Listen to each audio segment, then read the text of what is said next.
place every year. Barney was a kid.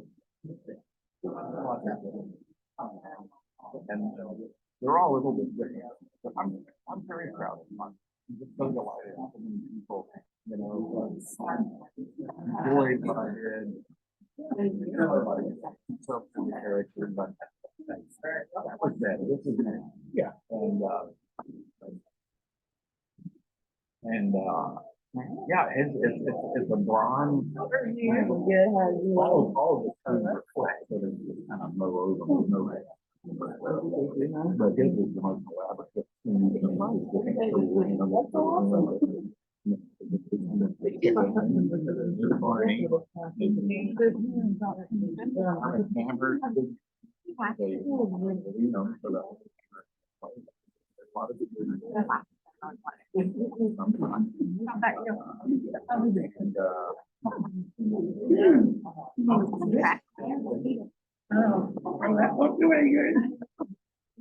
Cody and Blue are real quick.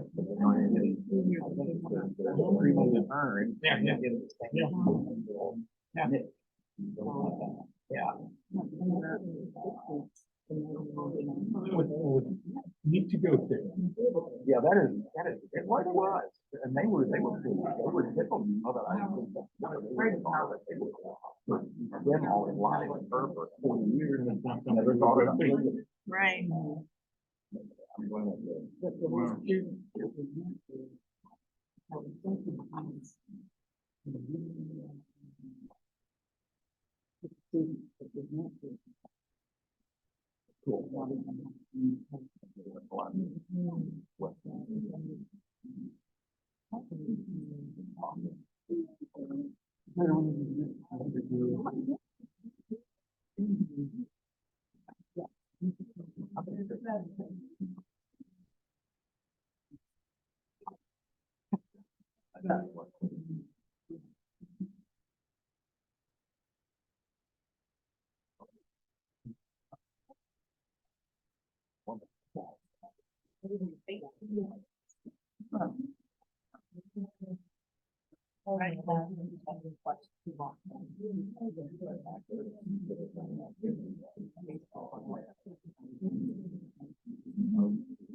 I've done that before.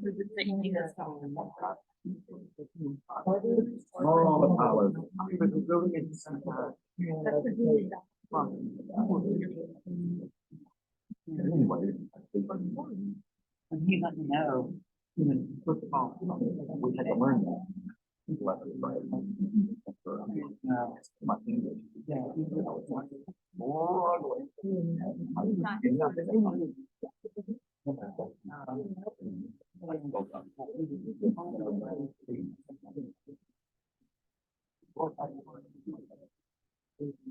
A long time.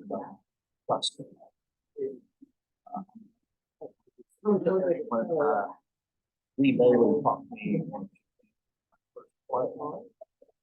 He did. That told me.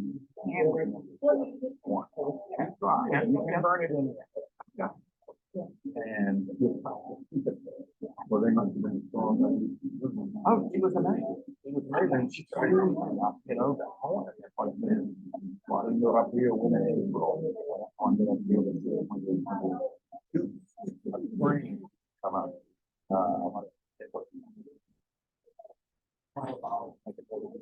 Small bird, little bird. And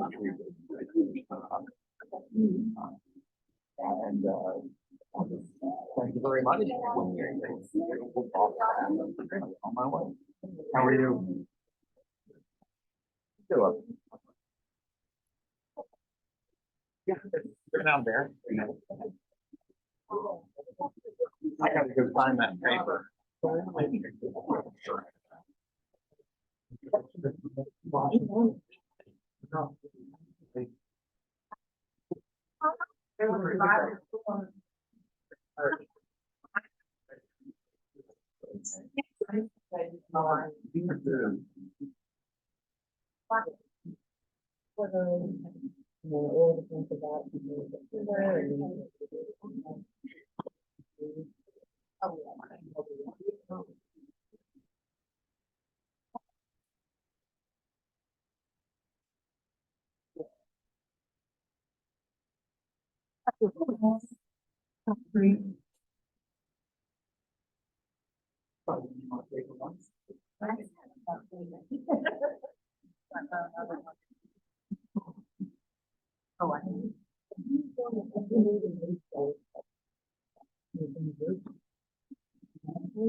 Yeah.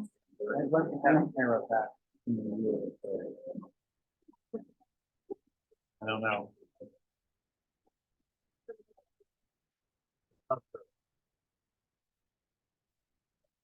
Could you love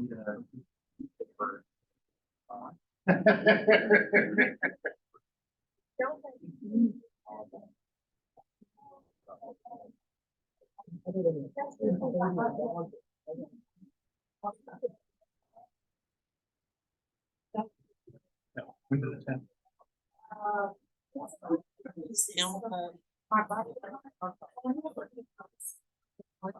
Yeah. Then.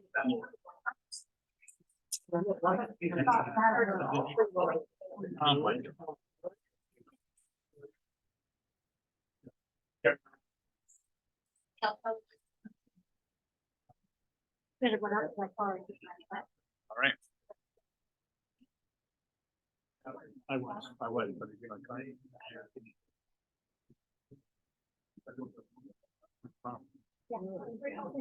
You're right over here. Yeah. I have to run out too far. I can.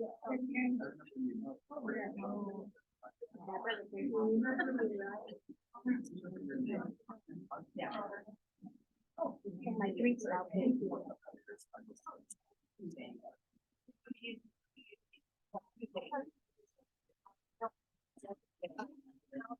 I'll be back.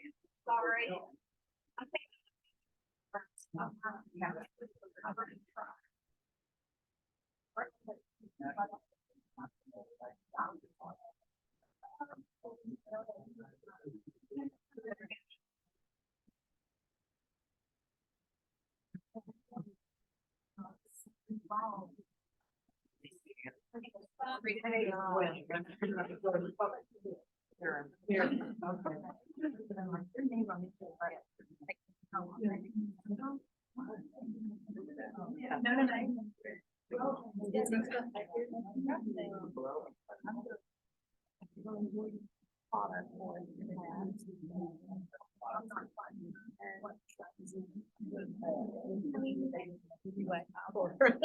I'm not sure.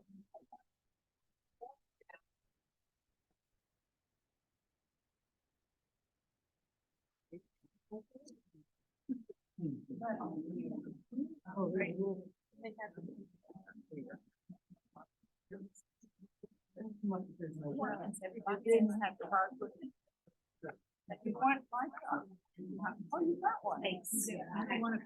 I do a lot of them.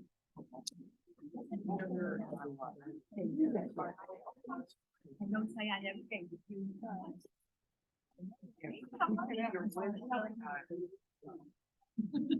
We had. Oh, okay.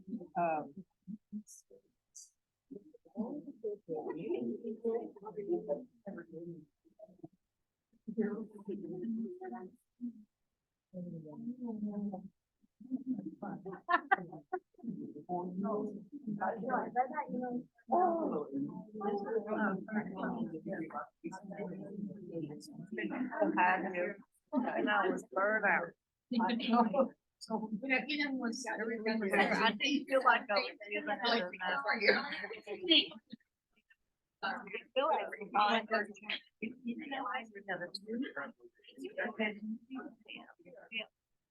Been there. interactive enough. Oh, found it.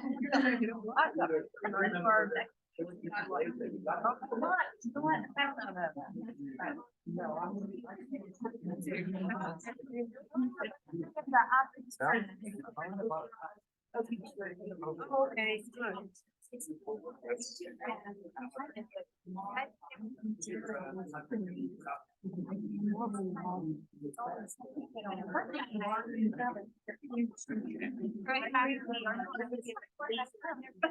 Yeah.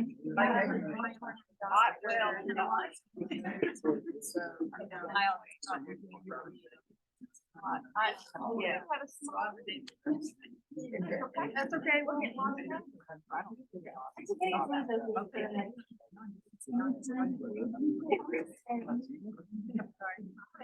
I have neighbors in.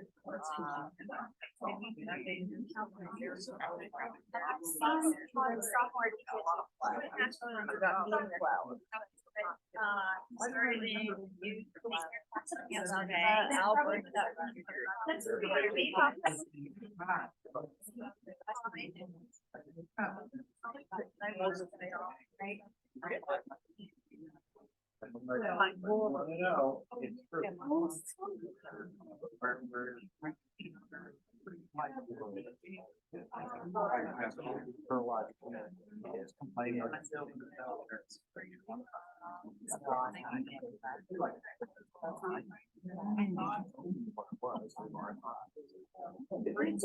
Right back. No, that's.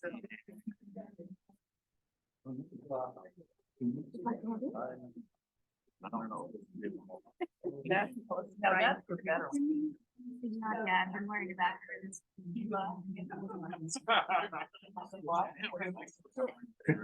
Stop it, you were kidding. Right. Yeah.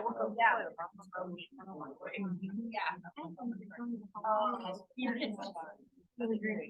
Together. Yeah.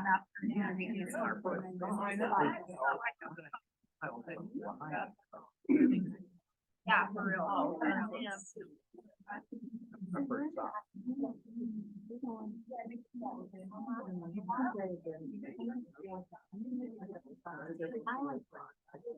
No, wait a minute. Yeah. You're good.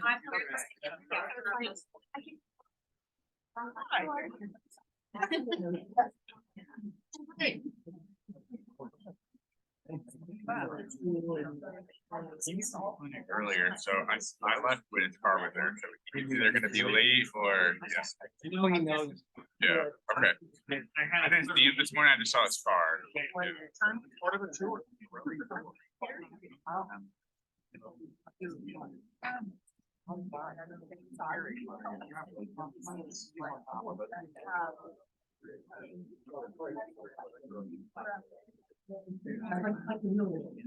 Not anticipating. Oh, wow. Good afternoon, everyone. Good afternoon, everyone. Good afternoon. Happy to see you all. And I have, as a show of hands, people who are returning seasoned veterans in year 2 of IPE. And people who this is the first time you've been in IPE year 2. Wonderful. So regardless of which group you just raised your hand in and for, we are overjoyed that you are here. We have a lot to do today. I want to make reference to the folder that's sitting in front of you because it's going to be your guide. We've created something called a field guide. It is to give you a map of the things we need you to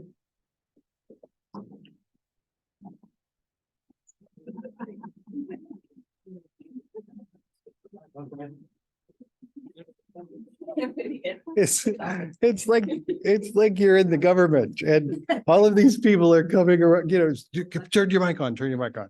Okay. So we are recording today. So a couple of new developments. There's a reason there's a person standing up here. We are really excited to announce that we are offering continuing education credits for the faculty who are attending this. I believe you will be receiving 4 hours of CE today. So actually, before I get into any more introduction, let me hand the mic over to this wonderful person who has facilitated all this. She's got a couple of announcements, and then we'll get on with our day. Hi, my name is Melissa Hood, and I am the Continuing Educational Planner for the Interprofessional Education Faculty Development Series here at ETSU. And so we are very happy to be working with all of you all. We're very happy to see you're here.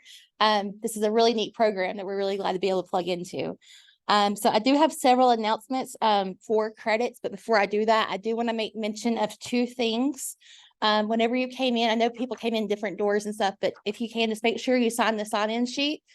They will be recording the sessions today, so that will also just say that you know that they're recording the sessions.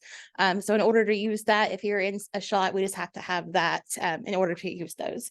And also, I've had a couple of people tell me they weren't able to register before today. That's totally okay. As long as your name is on there, I can follow up with you and make sure that you have everything you need to get your credits. We know you have a busy schedule, so we're going to try to do everything we can to help accommodate your schedule and make sure you get what you need. So we do have approval for 4.25 AMA PRA Category 1 credits, 4.25 continuing nursing education contact hours, as well as physical therapy, social work, and nutrition credits. For those claiming AMA PRA Category 1 credits, the CME transcript will automatically show the credits once you have completed the online evaluation and submitted that. That is through Cloud CME. You'll receive an email after the session or after we get you checked in. If I can always go back during today and make sure you get checked in. And just complete that evaluation, and then that will be able to give you that access. For nursing credit, appropriate certificates will be emailed after the completion of payment by Marketplace. And you'll only receive the certificate if you have completed the online evaluations and paid the fee. The College of Nursing did say to make sure that we let everyone know that the fee is $15, but it will cover all of the 2023 and 2024 sessions during the school year. So it will cover everything that you're doing during this time. For physical therapy, just make sure that we have your information at the main table. And I believe we only have 1 physical therapist and we have that. So thank you. In order to claim NASW credits, you'll provide an attendance certificate to submit to NASW along with a copy of the activity syllabus. And for nutrition credits, to retain the documentation of your course attendance, participation for meetings of professional development. So once you complete that evaluation, you will receive that certificate to be able to give to those two organizations. For all specialties, you must complete the online evaluation in order to receive credit. There's also one other statement just to make here. All individuals who are participating in this conference have completed a disclosure form indicating whether they are members of their immediate family, have any potential conflicts of interest, and there is no potential conflicts of interest. So I will turn the program back over to our Director of Interprofessional Education, Dr. Brian Cross. Thank you, Melissa. Can we just give like a big round of applause to Dr. Alicia Williams, Dr. Caroline Abercrombie, and Melissa Hood. We are so excited that from this point forward, we hope and believe that every time we gather for faculty development, that we'll be able to provide continuing education for our faculty.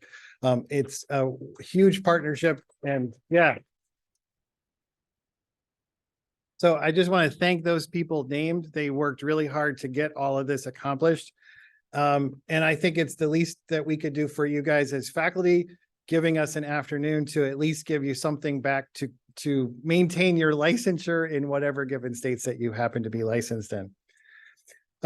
Okay, so we are now 13 minutes behind.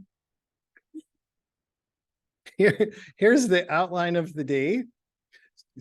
Don't read that. Here's what we're going to do. So this is the first year that all of the clinical experiences with the patients are happening in one semester. And so today we are going to be going through day 1, 2, and 3 by the time we get done. For those who have not been with us before, it's not as overwhelming as it may feel if you are coming from a year 1 IPE mindset. The goal in year 2 is to follow a patient longitudinally, bringing the skills and tools that they learned in IPE year 1, as well as a few new tools and a few new skills that we will update you on. But the idea is that we get, each time we gather, the process looks the same. So unlike year 1, where it's literally different every single time, once you sort of see day 1, you have seen day 2 and day 3 with a couple of wrinkles that we'll show you. So the way this is going to unfold, we're going to open up the D2L page. I would strongly encourage everyone with whatever device you have in front of you that you be following along at home, because when we head to our breakout rooms upstairs, we're going to ask you to bring these things up in front of you. And so the sooner that you're able and confident in finding this stuff, the better. Sure. A new wrinkle because of our expansion from a student standpoint is that we have 8 groups this year, not 6. And that means that we have not partners from a faculty standpoint. There is 1 faculty for each group. So there you will feel a little bit more on your shoulders, faculty, than you did last year if you were with us. If at all possible, we have moved you into the case that you used, that you were part of last year, with just a few exceptions. That has been the case. So there will be, we hope, an air of familiarity for all of those who are coming back from year 1. There are a couple exceptions, and I've already reached out to the major exception and Rick realized that he was cured of diabetes. He walked in and said, "Wait, I don't have diabetes," and I was like, "Nope," but it's similar. So what we're going to do here is walk through the D2L page, make sure that you all can find what you need in preparation for those days. The other things I want to call your attention to in the folder that's sitting in front of you that we've organized for you. So number 1 is this field guide. Each of those tables represents every time we gather upstairs in our respective rooms. Those boxes represent the stuff we want you to accomplish in that 30-minute block of time. So there is a column for the faculty. There's a column for the standardized patients. This is a collaborative process. We value our standardized patients very much. We consider you partners as teachers, not performers or subservients. You are partners with us as faculty. So you each have processes to work through in that document. Second, on the other side, there is what I would consider sort of a map of each of the 3 days that they are black and white documents, and they list where you are to be on which day, partnered with who, and where your corresponding sim space is. If there is one document you don't lose between now and December, those 3 documents are the most important. They will get you where you need to be. And then if you know how to get your stuff on D2L, you're good to go for that given day. So we're going to do that and then repeat that and sort of rinse and repeat. And we'll go through day 1. We'll go through the sort of nuanced wrinkles of day 2.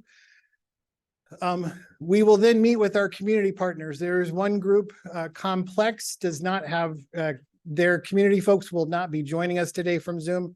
But we will have that worked out by the time our first day with our students. After we meet with our community partners, if you notice on your field guide, we've asked you to go find, we've given you time to go find your individual debrief space and simulation space if it isn't the one that you find yourselves as a group. I want to draw your attention to the very top of the field guide that says for the ALS group, for the indigent group, for the complex group, for the OUD group, there is a room that is your home base for today. Please don't be confused that that's not necessarily the room that you will find yourself in for the day of IPE. Let me pause and ask, am I clear so far with everybody? Okay. So the way this will roll today is all of the folks who are involved in a particular case, I want you to think of yourselves as a community. We're not quite sure how this is going to go, but you're sharing an experience with students and patients and faculty. We encourage communication across and between all of these groups. We think that it's important that as this thing unfolds in front of them, that the students are given opportunities to talk to other students in other groups. Faculty keep in touch, SPs keep in touch. If you learned something in session 1 that you'd like to pass forward to another group, please feel free to, we encourage you to do that. We will discuss at the end. We are hoping to provide some time in the spring in a social kind of format, not required, where we will provide some food for the communities to gather to talk about, gee, what was that? Before we have our formal gathering for a reflection period in March. So sometime, and we'll send these dates out to you all, kind of a couple of week session where you guys can speak with your folks and kind of get that organized wherever you decide to meet. You're welcome to meet here or someplace else, but we'll provide the pizza or whatever you would like, and then gather your group and just talk through the fall semester to give them preparation for the gathering. Can we ask one question? Yeah. To make this easier, I would just like people to shout this out instead of using the technology. So just in a word, like, why are we here today? Why do we do this? Consistency across groups. Ultimate benefit of patients.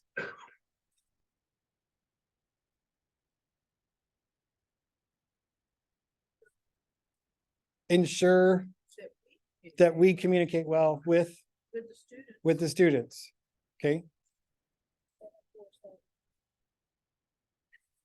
747. All right. So someone has taken the training before. Yes, that's on the next slide. Very good. Anything else that comes to mind? There are no wrong answers. That's the beauty to this question. All right, let's let me do James. Because we care about what our graduates are becoming. Amen. Totally agree. Do y'all notice that I wore my cardigan sweater today? It's stinking hot outside. This is all a prop. You all know that. You know that I love Mr. Rogers about as much as anything. And so I brought my cardigan sweater to make sure that we are reminded the kind of space we need our hearts and heads to be in today as we process this stuff. So Alicia and I attended the national/international meeting, and for IPE this just a few months ago. And one of the plenary speakers made this statement, and it really, really stuck with us. So 2 things I want y'all to remember. First, what are the questions that should always be in the back of your mind? And this is for all of us, SPs and faculties. Number 1, why? And let me why do you think that is? Why do you say that? Everybody with me? And then the second one that they mentioned is what if? And that is just, well, what if, and you flip one thing in the case, or you flip one thing about an interaction with 2 different students in the team. Well, what if this person was Black?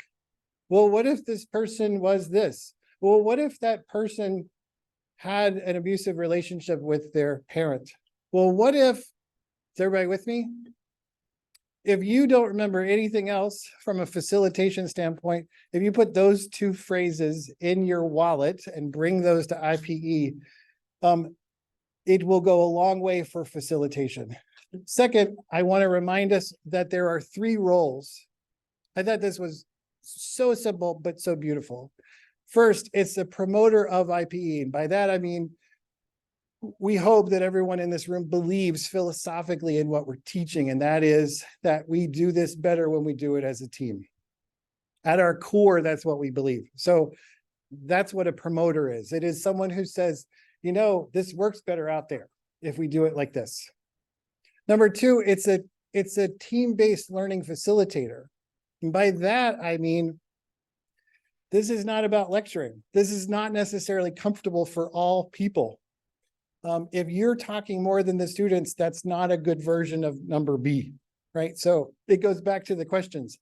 How come and what if? That's the facilitator questions. And then third, and this is more important in year 2, it's to be a coach of the team. And that is, think about your best coach you had on any team that you've ever played on any setting. The best coaches noticed the dynamics within the team and said, did you notice that Shelley did X when you said Y? Why do you think that was? It's being able to pull the interactions of our people, because at the end of the day, our goal is we're making healthier, deeper, more functional teams in these students. We're showing them what it could be. And so that is the biggest challenge, I think, for us as faculty. Okay, that's what, I'm not the primary facilitator, obviously, but I didn't understand the what if part. Could you expand on that a little? Sure. So something comes up in the case, and it is clear that it feels like there's one right answer. The best way to twist the students' brains into seeing this from a different perspective through a different lens is to say, well, but what if they lived 50 miles away? What if they didn't have support to get to the appointment? It's just simply saying, you seem very confident that you know the answer is X. Well, what if it was this? Would you be as confident in your answer? Does that make sense? Okay, so someone put up 747. I just want to reference, these are our numbers that we give to the students every time we gather. I just want to remind us, 34727, 250,000. Medical error is the number 3 reason for mortality in the United States. That is the same as 4 727s dropping out of the sky every day. That's the same as 250,000 people in our healthcare system that die from preventable reasons, from medical error, probably mostly from miscommunication, authority issues, people afraid to speak, those kinds of things. So I hope we here agree that we are sending our students to a broken system. And what we are hoping to do is train better mechanics so that they can go fix the system that our generation screwed up really badly. So what I would ask as we head into our first D2L page is, if you remember some of our training from year one, we talked about a stance. And so if you think about this tradition of, I can't remember the name of it now, out in San Francisco, I can picture thank you, perfect, yes. So picture this person that is in this way, that no matter what comes at them, they're not going to fall over. And the reason that's a stance I want you to picture is that's what facilitation ought to look like. It's preparedness. It's being present in the moment and seeing what the students are taking in, what they are giving out. And it's coming with an air of question, of curiosity, of grace, of not judgment, and saying this is a safe space for you to screw up.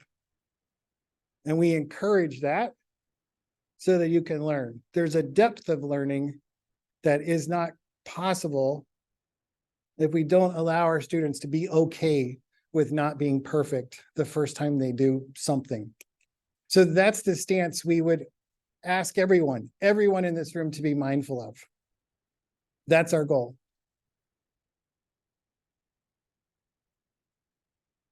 Thank you so much for helping.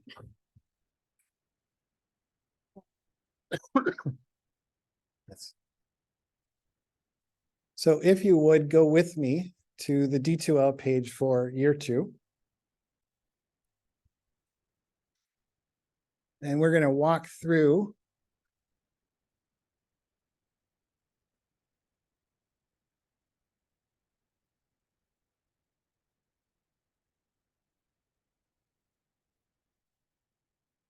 in our normal CQI mindset, we have made some adjustments to the D2L page based on feedback that we have received both from students and faculty. And so we want to show you what we believe is a streamlined version of D2L. And hopefully things are much easier for you to find, experience, etc. As I say that, Alicia is really having a hard time finding the year 2. But this is the correct one that you all received. It's the only one that you all received. Right. So you this don't is have the to link say- that you all received in the email last week. And so first we want to draw your attention to something called the faculty map. So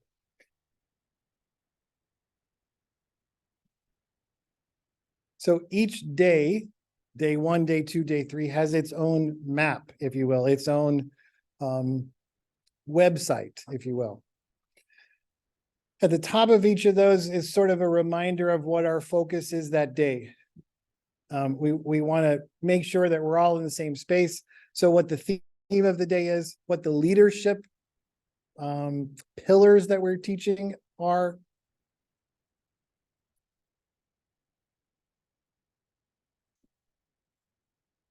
There's 372E1, that has nothing in it. There's 372E1, that has nothing. You sure it doesn't have anything?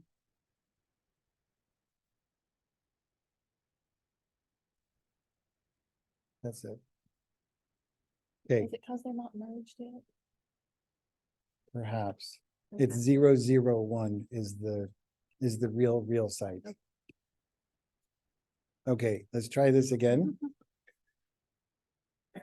So there is something that looks like this for each of the days. I want to draw your attention to, similar to last year, there are 3 sections. There is a before the day, during the day, and after the day. What is different this year is under each section, there are now accordion files all of the stuff that we expect of the students, the faculty have access to. And then a faculty folder to sort of hone you in on these are the most important things. As we've described in multiple sessions before, the most important thing after knowing where you're supposed to be is the facilitation guide.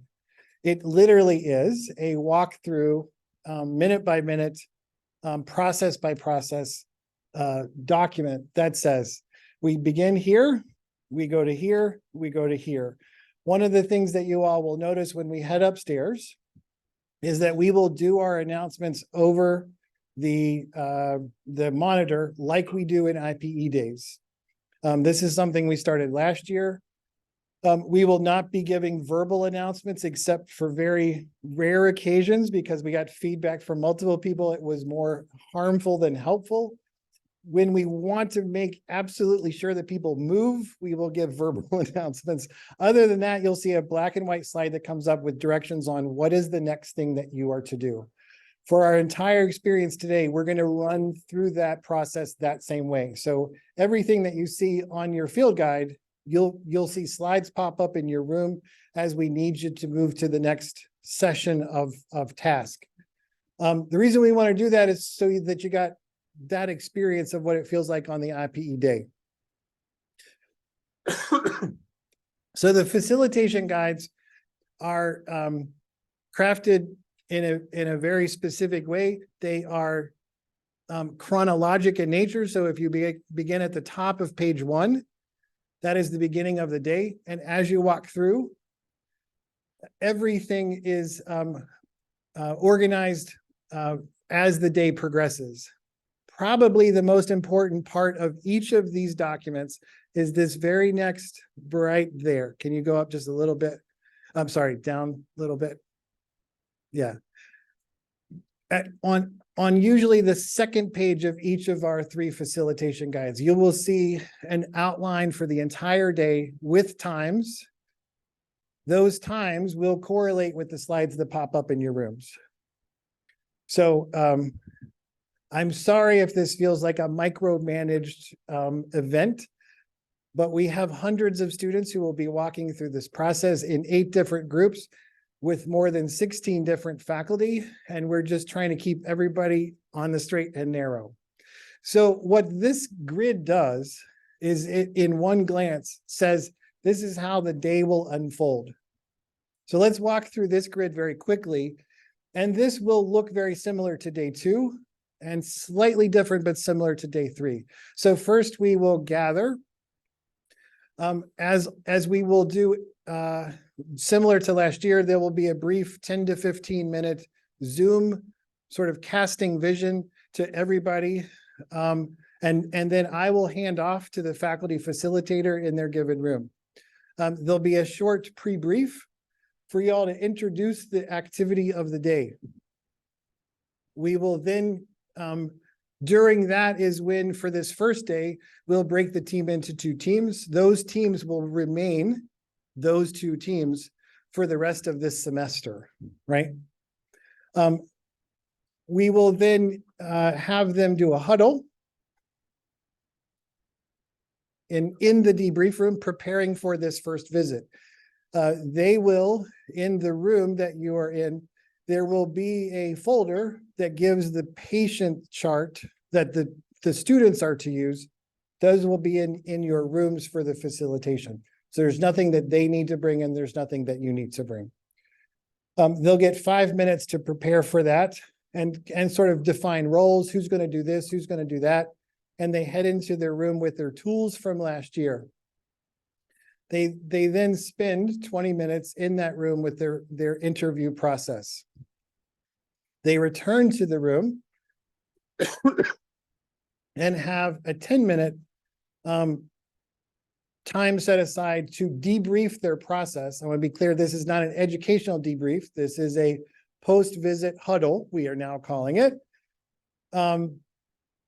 And they're going to institute this new tool that they will use for the rest of this year, and that's called I Pass the Baton.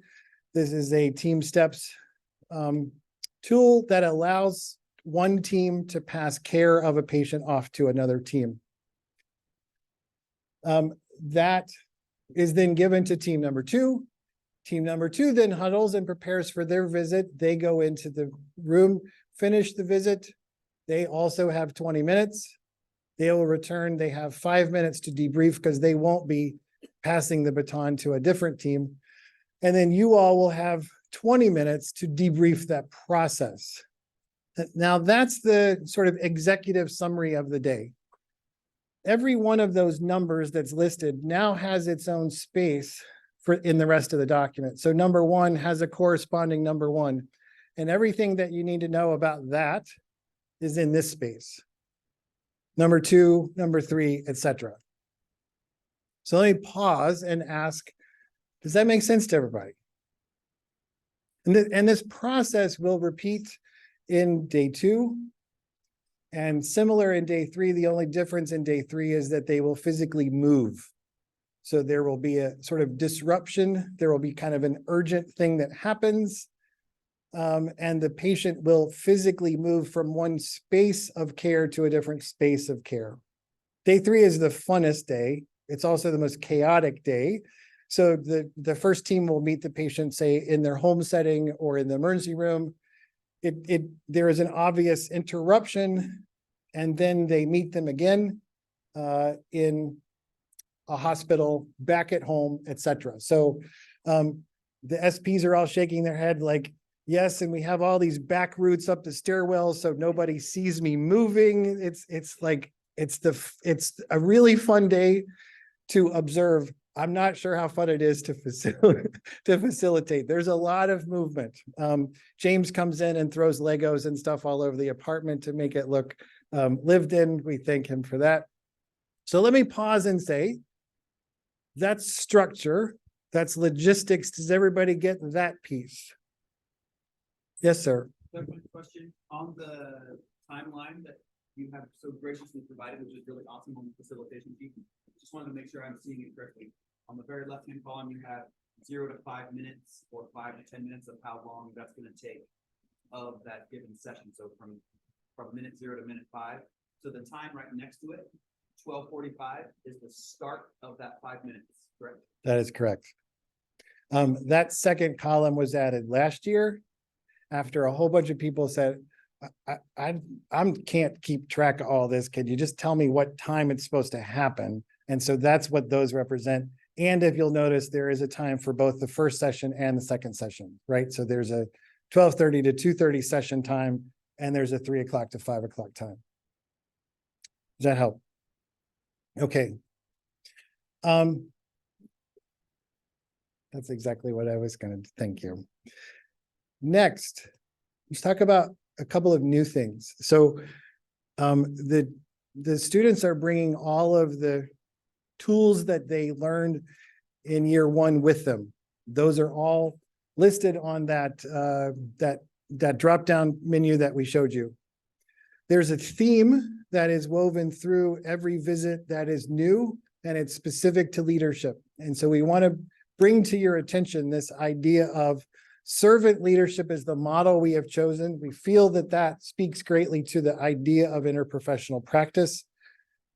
And so we want to call to your attention these ideas. This is visually the map. And so I just want to show you the colors represent each day. So these 3 pillars are day 1. These 2 pillars are day 2. These 2 pillars are day 3. So each of the themes, if you will, are these big concepts here on the left side. Person of character, puts people first, systems thinker. That's day 1. What I would strongly suggest is that you go read these pillar competencies and qualities or skills. Because what we're going to do is we're going to ask the students, can you give me an example of someone on your team that did one of these? And the ask is, you're really looking for this, right? So if you're asking the student, can you describe for me when Joey looked like a systems thinker? What will be helpful is if you have this out or available or a cheat sheet you've created and you're looking for these bullets. Does that make sense to everybody? Yes, ma'am. The students have those as well? Students, the students do have those. Does that help everybody? So think about, we think this is really important. Leadership is an issue that is discussed a great deal in team care, but I'm not sure that we've got it figured out. And so having an honest discussion about the fluidity of leadership across the team, we think is really important. And so as each day progresses, we're going to cover, and you notice there are more pillars on the first day than there are on the next two. So I think it becomes a little easier. So I would strongly encourage the faculty to look through that map and just be familiar with the 3 pillars of the first day, the 2 pillars of the second day, the 2 pillars of the third day, and then more importantly, those corresponding behaviors and skills that articulate someone who is one of those themes. Does that make sense to everybody?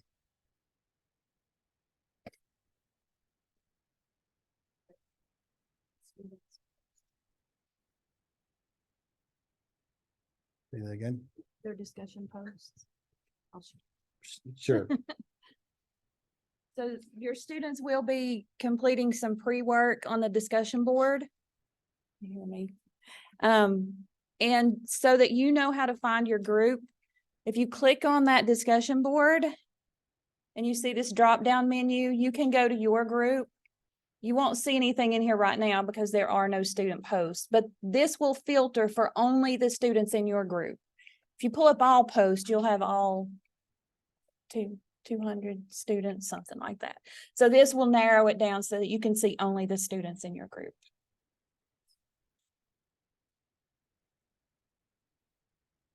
That's the only pre-work assignment that they have for session 1.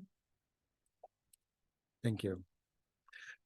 So this is really important from a kind of coming into the day prep work, knowing what your students have said on this. So this is a 5-minute, like go and review the discussion board so that you've got an idea of what people have said. This will very well inform you from a facilitation standpoint that, gee, this is what this person or these people were thinking. This is how they answered this. I think this will inform how I lead and facilitate in this particular group. I think the last thing. I put them in the Minty slide. Oh, okay. So the only thing left then is the grade book. Okay.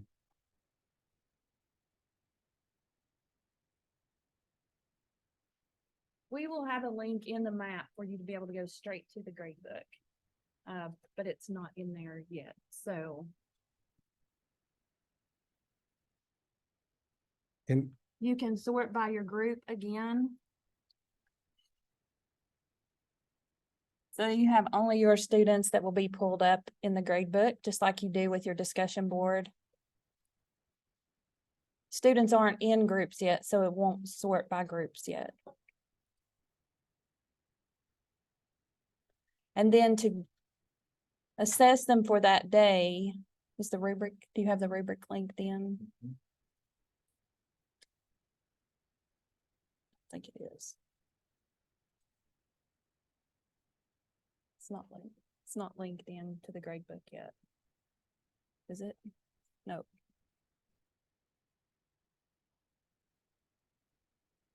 The rubric is the same as it was last year. So I'm just going to pull it up and show it to you. So you'll be assessing students on professionalism, knowledge and pre-work, and IP skills. Notice it doesn't say SP skill because there's some of those interprofessional skills we want you to think about as you're assessing students that aren't necessarily how they're interacting with the SP, but we want you to think about how they're interacting with their team members as well. You'll assess them as either exceeds expectations, meets expectations, or fails. Remember, if a student fails any area, they fail for the entire session. But we do have a remediation process for those students to go to. So don't not fail them if they do need to fail. we can work with them so that they can try to remediate that grade if it's necessary. Once you have clicked on the grade for each of these areas, it will automatically populate the final grade at the bottom. And then you just make sure that you have saved it at the end so that the grades are then posted for the students to be able to see. And make sure, especially if you have to fail someone, that you put the comments in as to why they failed that area so that we know why they need to be remediated. But also it's good to put some positive information in there as well, because your students like to hear two things. They like to hear what they did well, and they like to hear something that they can build upon. So make sure you're giving them both of those pieces of information when you do their assessments. Can we go back to the map? Yeah.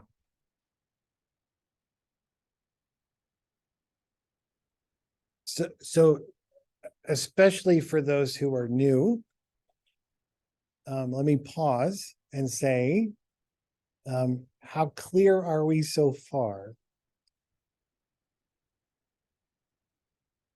Good? Okay. Any questions? So let me walk through a couple of details. All of your, oh, you want to, yeah.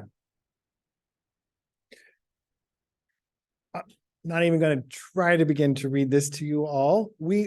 I want to intentionally send this out to everybody so that we know the core domains as well as learning objectives are as we speak in the process of being changed from IPEC at a national level. We are in the process, and these are what we consider the working versions for this year. We believe there will be changes for next year, but this is what we have. We think it's really important as facilitators for you guys to know what the learning objectives are when you head into the session, so that therefore it's like, this is what I should be teaching to. It should not be a surprise, because the first one is about the leadership lens. The second one is about the proper use of the tools. The third one is demonstrating competency within the simulated environment. And the fourth one is demonstrating a full scope of knowledge, skills, and attitudes. That's sort of like an all-encompassing process. We will send these out so that you can physically see them. They will also be on the D2L page very soon. I think, again, we just think it's important for y'all to see that as this is where I'm going as I begin my day with the students. Yes, ma'am. First objective with identifying the pillars, is that something you're gonna do, introduce in that first big group session, or is that something that comes from big work? Because that's one I've always been struggled with, is like, how do we tie what we're doing in the day? Because we don't have the time to sit there and talk about the leadership pillars and all pillars of that. How do we tie what we're doing back to where do they get that? I love that question. So if you look at the facilitation guide for each day, the final wrap up sort of debrief that you have, there are very focused questions that we have provided for you. We have given you more than you need, but we have given you two different categories. The first one, you'll note there, it says, please use 3 to 4 of the next 7. Below that, there is a section that specifically speaks to leadership. And we ask that we get at least 2 of those. And specifically, number 3 is required, and it specifically speaks to the pillars. And so in this moment is when we are trying to, with intention, bring the pillars back and say, so who saw one of these in your folks?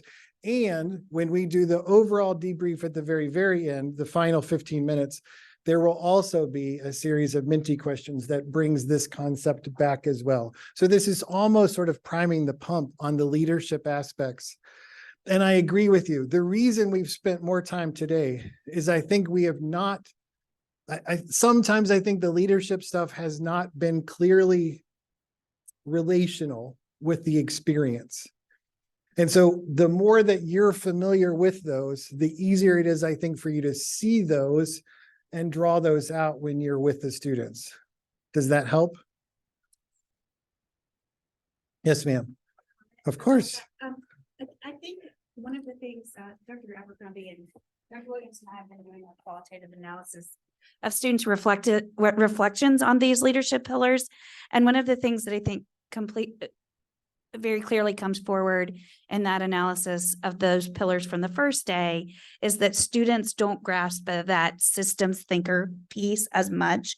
And I think that makes sense. For many students, that will be a new concept. And so thinking about what is the we versus the me? What is the environment in which all of this work we're doing together is taking place? What kinds of things, what if there were one thing different about this healthcare system that would make a difference for this patient? That's a systems thinking kind of prompt that you could ask students. So just an idea to bring forward on that one. Did everybody notice that Dr. Johnson used the what if question? Absolutely. So to that question, they do have some intro videos that they watch ahead of time that kind of gives them some foundational information. We ask them to review this chart ahead of time. They do review that as part of their discussion post at the beginning. And then we let them know to be prepared at the end, because we are going to ask you to identify some of these characteristics in your teammates. So I think the more intentional we can be in the debrief part of this, in terms of pulling those specific characteristics in, the more it's going to feel cohesive for the student from their pre-work experience all the way through their day. That's a really good point. And there is at least one quiz question every session that speaks to the leadership pillars that are focused on for that day. But as we all know, it's a quiz, right? So students are like, oh, well, and so, but the idea is the more that these things can be tied back to this common space of leadership, right? What we hope is by the time we get done is that there is a realization that we are trying to break down the hierarchical structures that currently exist and have always existed, to recraft an idea that we're at a table, not a ladder or a pyramid. And if we can accomplish that, I'm not sure that they must be able to repeat all 7 pillars to get credit, right? Like, this is more about changing a heart and a process of thinking to say the way we've done it isn't working. And leadership is one of the issues speaking to why teams are struggling in our healthcare system. Does that make sense to everybody? And so if that is a thread that is clearly and obvious to them, we've done what we were supposed to do. If in the midst of that, we can use this tool, this model of leadership, to give a couple of nuggets, then all the better. Is everybody good with that? Okay. I think we're going to session 2. And will you go to the learning objectives here? Because you're going to be surprised. They look really similar to the learning objectives for day 1. That shouldn't be a surprise if you think about our intent, right? Our intent is fluency. This is a word that we will continue to use. I think this is important for us in this room to hear, because can we all agree that students think that once they've seen something once, they have checked it off and therefore they should move to the next thing? It is usually in day 2 when we hear most of the frustration from the students. Day 1, it's kind of sexy. They have their patient. It's really cool. Day 2 feels a lot like day 1. And there's a little bit of disruption in the students going, I thought we did this already. And so that's where you all need to come in and go, do you think it was perfect on day 1? Because that's why we're doing this. Our goal is for you to understand how hard it is to work as a really good, high-functioning team, not just sort of do it once and go, okay, now we've done team stuff. Can I move on to go doing whatever the next thing is to be there? So I want everybody to think about this from an objective standpoint. The new thing that comes into day 2, our theme in this case is around that of values and ethics. And so this is where the mole is. Yes. And so for the returners, everybody's like, oh yeah, the mole. For the new folks, we have retooled this every year. And I think we're closer to the best place we've been so far. The idea is in this day that the new tool is something called advocacy. It's not advocacy for the patient or their family. It's advocating for someone. I'm sorry, it's advocating for a person on their team to be a better team member. It's an interventional tool. It's a kind of struggle, conflict kind of resolution sort of tool. And the way we get at that is we have a card game. We give everyone these cards on the beginning of the day. Each of the teams, so again, 2 teams in your room, each of the 2 teams get these cards. One of them is the mole. It is clear on their card, it is the mole. And they have specific directions that say, just act like you don't care. Completely disengage from the process. Use your phone to, and as you might imagine, it's not perfect because what we're teaching them is to not be like that. So the way some of the moles end up doing this is like, this was really hard. I didn't want to be you could feel it in them.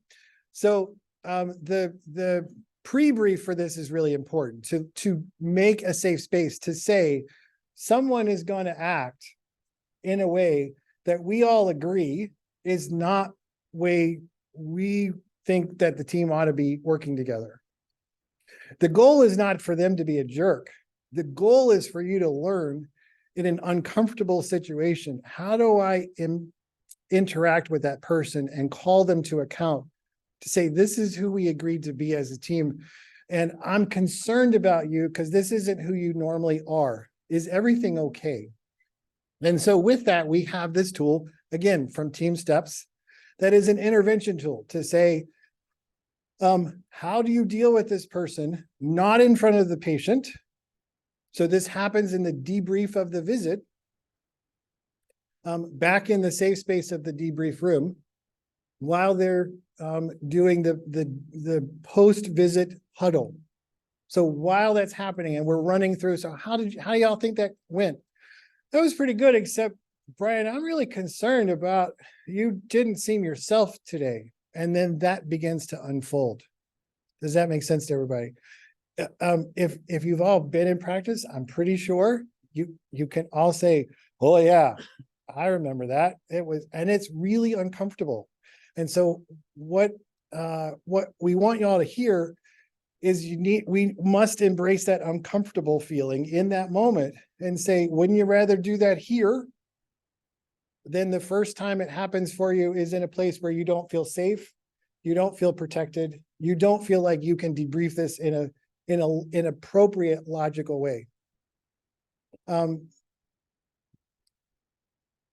Other wrinkles. The other wrinkle for session 2 is that you will meet the community partners.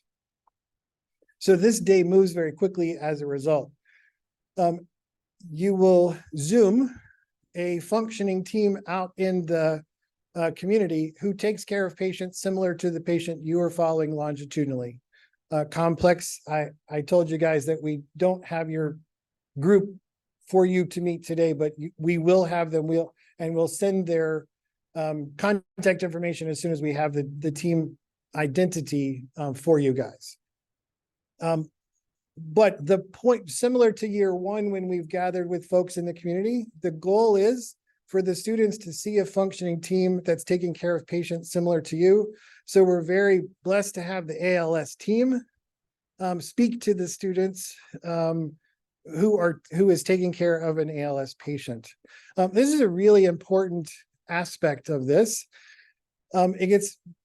interesting because they ask, so now they've seen their patient a couple of times and they get to ask a team that really takes care of patients like this, in some cases for years. So is what these folks in IPE talking about really happening with you guys? Like how do you guys take care of these kinds of patients? What are the problems that you guys run into? Tell me about your leadership. How does that work? And as always, our facilitation guide will provide during that moment some key questions for you all to consider if when you're getting ready for this, that the students are struggling to come up with questions to ask of their team. One of the things that I want to draw to everyone's attention that is a slight change this year is because there are 4 cases, but each case has 2 different groups running it on any given day, right? So when we're here on the first day, there will be 2 complex groups. There will be 2 ALS groups. That's why we have so many people in the room today, okay? Now, what that means is on this one day, both of your groups will be Zooming with the same community site. And so we're going to send a follow-up email to all of the facilitators. We strongly encourage one of you on the day. So look at your grids to say on this day, I'm with that other person is the other faculty for the day doing ALS. Check in with them and say, which one of us wants to take the lead when we do the Zoom? The reason I think this is really important is this is a larger group than we've ever had before, and we're slightly worried at that many people being in one Zoom space at the same time and it being meaningful for the students. So what you're going to see that day is you're going to be in a debrief room. You're going to see another debrief room full of students and your partner over there and the community site folks, bless you, and them on the second screen on your monitor. Does that make sense to everybody? So you can see how if we don't have enough structure from the faculty standpoint, it may just kind of feel like everybody's just kind of throwing spaghetti at a wall. So we will send a prompt email to remind you all before day 2, if you've not done that today. Again, look at your day 2 assignments, the black and white sheet. Look and see who is the other person that is facilitating that same case, the other faculty member, and just check in with them. Make sure that one of them has decided I'm going to be the lead person to help facilitate the discussion with the community. Does that make sense to everybody? What have I missed?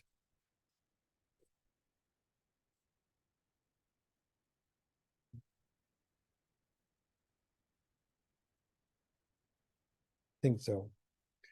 Similar to day 1, our D12 page is organized exactly the same way. You see the facilitation guide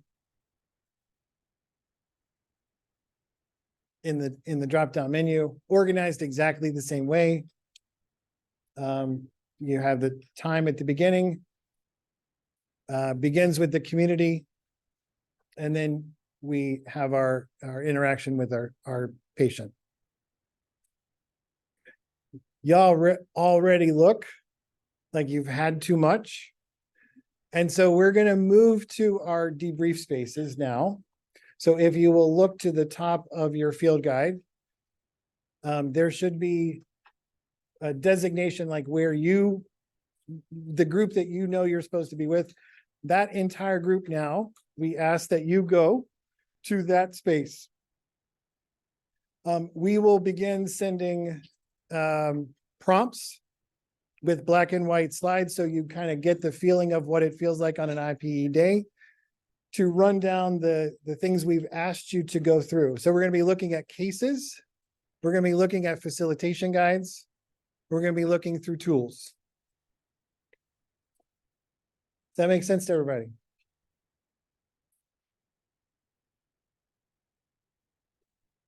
question. Yes, At 3 p.m. it says take a 15-minute break and return to G13 by 3:15.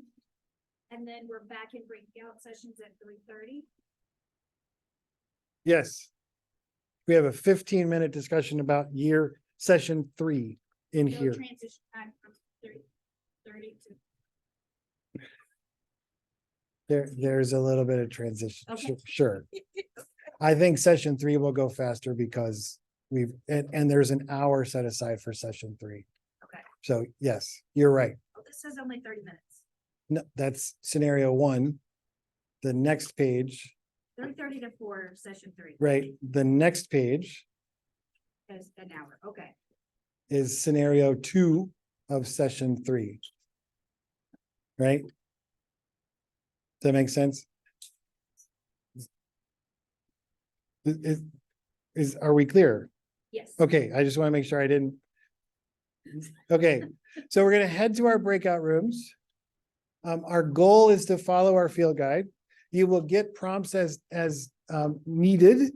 And we will also have an IPE kind of person there to help walk you through process as well if there are questions that come up. Thank you all so much for being here. I hope lunch was good. And we'll see you back here in about an hour and a half, I think.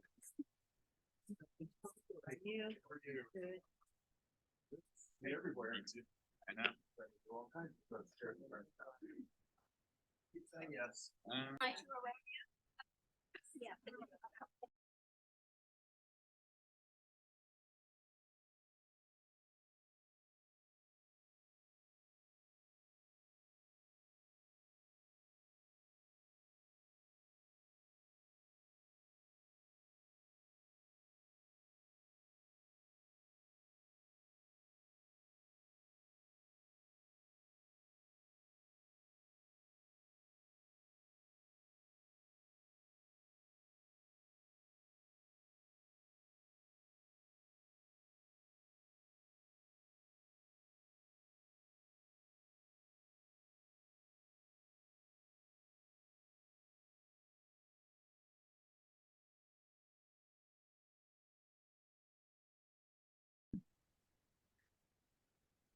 I'm going to share my screen and I have some slides that we'll go through just to kind of walk you through what the students have already experienced before you see them, what the expectation is of your time with them, and kind of what you can expect some of the questions to come from them are as well. So after we do this, we'll then let you meet with the faculty and the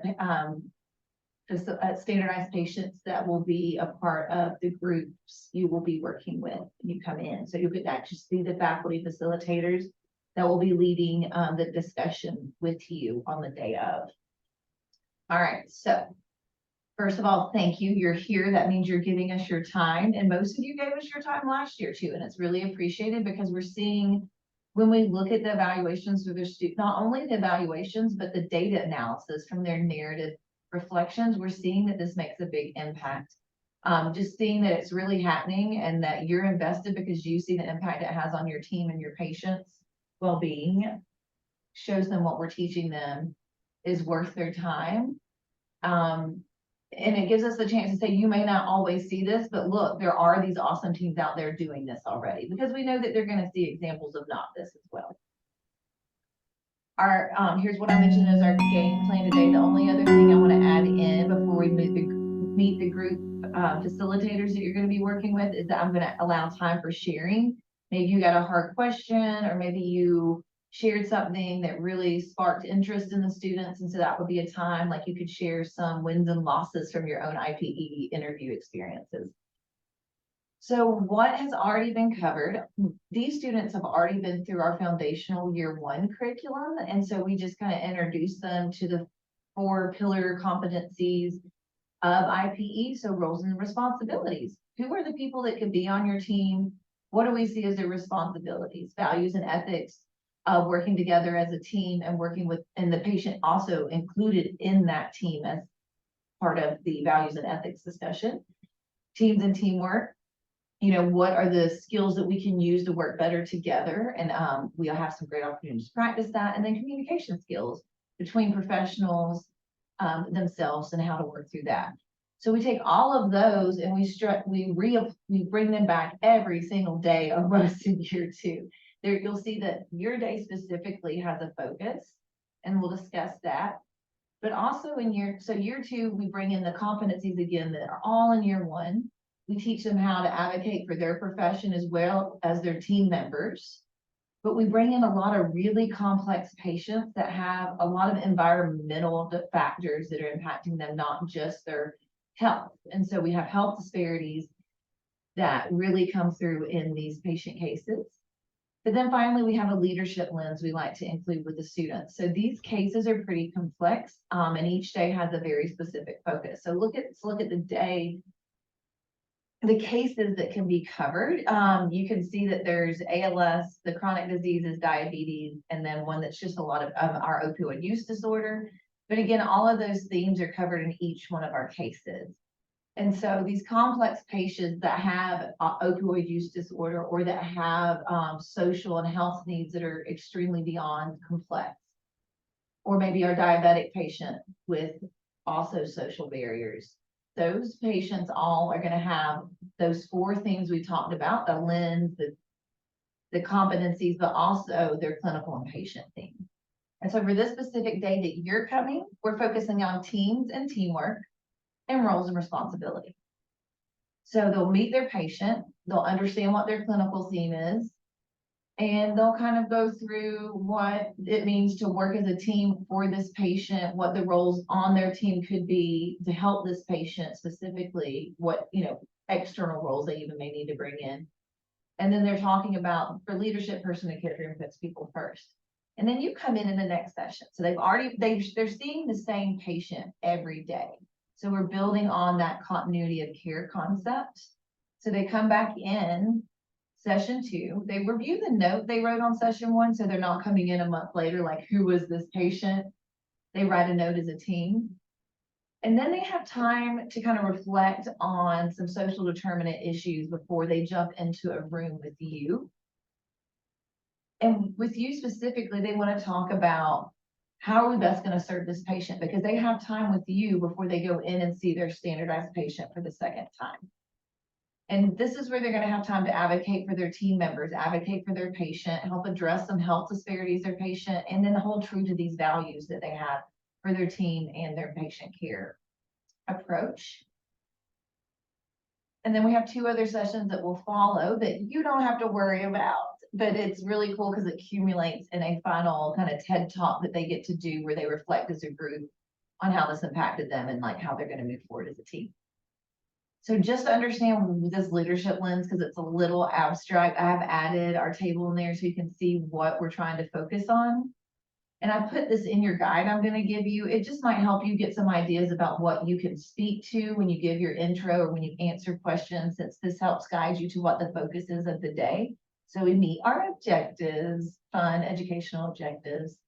And so moral authority, how do you and the team and your team and your, including your patient, accept and delegate responsibility and share that power and control, but also create that culture of accountability. So looking at moral authority and how that is represented on your team, but also foresight. So how do you look forward as a visionary, as the central ethic of leadership? And do you know how to be creative and access your intuition so you can articulate and inspire that shared vision? But also, you know, COVID especially, we took some courageous and leaps and made some real crazy, just immediate decisions that required action. And so I think a lot of you probably have some examples to lean on for foresight there. But that is one that we saw when we mapped our reflections that was not picked up on as much. So if you can find some ways to talk a little bit more about how you look forward as a team, I think that would be great, because I think that's one place we're not doing as well from looking at our past sessions. So that second day, you know, they've met their patient, they've talked about things as a team, and now they've came in their second day. They've talked about social determinants of health. They've met with you, that, you know, a team that really takes care of a patient similar to the patient they're going to be caring for. And now they want to, and so they're going to talk to you about that. So what you do, you come in essentially when they're coming in, that 12:30 and 3 p.m. arrival. And so you can come in with your camera off and muted, eating your lunch, whatever you want to do. But you can get in there, you can hear the intro. If you have any questions for me, I'm there. My cell phone is always on the bottom of my email. If you ever need to reach out and find my cell phone, just look for my email. But you're gonna have 10 minutes to get situated, deal with any technology issues, and then if you, oh, where's my guide, or what am I doing again? Send me a text if you need me. We have 10 minutes before we actually push you into your breakout room. So within that 10 minutes, we'll get you ready, make sure everything's working, and then we'll push you into a breakout room, which is very similar to what we'll do here in a little bit when you go to meet them. So you'll get to see what that's like, what buttons you have to push, and this is what the room will look like for you set up. Got you on the same TV that you'll be on in their room, so you'll see the full length of the table here. Once you go in that room, you get to kick it off when the faculty kind of invites you to. And so we'll look at the site agenda here in a moment that breaks down this 30 minutes that you're actually in there with the students. And then when you're done in the breakout room, you're free to go. You're welcome to come back into the main room, chat with me, give me some feedback, or ask any questions. But really, after that 30 minutes, you're free to go. And then the students go and do interviews with the standardized patient, apply some of the things they've learned from you. And then we'll do a large group debrief to bring that leadership focus back in that we were speaking to earlier. So I'm hoping like this gives you a good overview of the day. And so you can see how you can kind of give real life examples of how your team does these, applies these different concepts. All right, so actually, oh, I did put it in here. So your faculty guide will have this in it. And you essentially, you come in, you'll have 5 minutes to get in there, prepare for the interview, they'll introduce you, and then you'll have the team interview with them. We've even given the students prompt as well as you, so you should be able to have some examples of what they're going to do. So let me show you the actual document you're going to be using, so you know what it looks like. And so we give you a little overview of this is where they are in their learning, essentially everything I just told you, a synopsis of day one, they've met their student, this is where they've had a discussion on health disparities, and now they're going to be meeting with you. There's that little agenda I just showed you that quickly gives you the breakdown of time. And so when you go into the room, you're going to go in, you can go in with your camera off or on, that's up to you. But they're going to be kind of preparing for the interview when you first go in there, which is nice because you can kind of eavesdrop and figure out like who's going to be doing what, like where are they at in their learning, essentially. And then the faculty is going to invite you to join them. And you're going to kick it off by just saying, this is who I am. This is where I am. This is who's on my team. This is what these are the types of patients my team takes care of. And just kind of introduce who you are, who your team is, and what their different roles are, since that's kind of the focus for today. Once you do that, you can open it up to questions. And I think you've done this before enough to realize like there's typically good discussion. It's not too much silent time because they get pretty excited to meet real clinical teams. We did add some more complex questions this time. The first question and the last question kind of reach more to systems and processes. Because just like I mentioned earlier about that foresight, that's one of the areas that the students are kind of struggling with a little bit more. And so the collaborative care processes that your team will use to help you overcome kind of the structural and systems issues. So like if you need policy changes or changes to practice, or if you need a new resource or access to certain resources or information, how does your team overcome that? Is one thing that we did add this year, just to draw your attention to that, since most of you are returning again. So it's a quick little one-page document that we're going to email to you with these slides and the recording if you're not here, so that you're able to know what to expect. And it's right there for you to review the day of if you need it to. All right, so this is a time that you can share if you would like. Anything that worked well for you in the past, or maybe some like, I did not expect that question. I did not expect that situation. just since we all learn a little bit every year.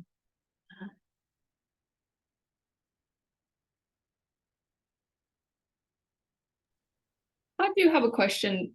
When you sent this out this year, this will be, I guess, my third year doing this. And I did wonder if you all did evaluations, if the students performed evaluations on, if we could receive feedback on that. Sometimes I feel like I'm just telling them what I do. And they do ask questions, but sometimes I feel like I'm just telling them what I do and how my team functions here, but I don't know that that's helpful in their case study without them actually being able to visualize it. So it would be, I mean, I would appreciate any feedback that could be given. So we do get evaluations for the class as a whole, but we don't do it by case. So I wouldn't be able to get it specific to your location, but I think this would be a great time when you're meeting with your faculty to ask that question, because for your case, we do have some faculty that are returning, and they're sitting there, they're watching the entire encounter, they're seeing how the students apply the information from you. But I will say that we restructured this because we saw how much it benefited the students to meet with you before. They were floundering, they were lost, they didn't really know how to approach such a special patient because they didn't know what resources were available to them. They didn't understand who would normally be on a team that would take care of a patient like this. And so having that time, a little bit the first day to explore that, but really the second day with you to hear about a real tech team that takes care of this patient, it elevated the team interview with the standardized patient like ×3, because they went in there with like a toolbox. So like, okay, we know that this is a resource. We know that this is a team member we would normally have for this patient. We know that this is how they would normally address this. So I've definitely seen the improvement just from the approach overall for all 4 cases. If that's helpful. Yeah, it is. Yeah. Good question. Others or thoughts? Yeah, I definitely think when I did it last time that they don't have the real world picture of what this looks like. And so I think that's what we're giving them is, you know, here's the roles in the real world. Here's how we do it, you know, and gives them a little bit of understanding. And I thought their questions were really good, really thoughtful. So You got in some deep discussion. I remember. yeah.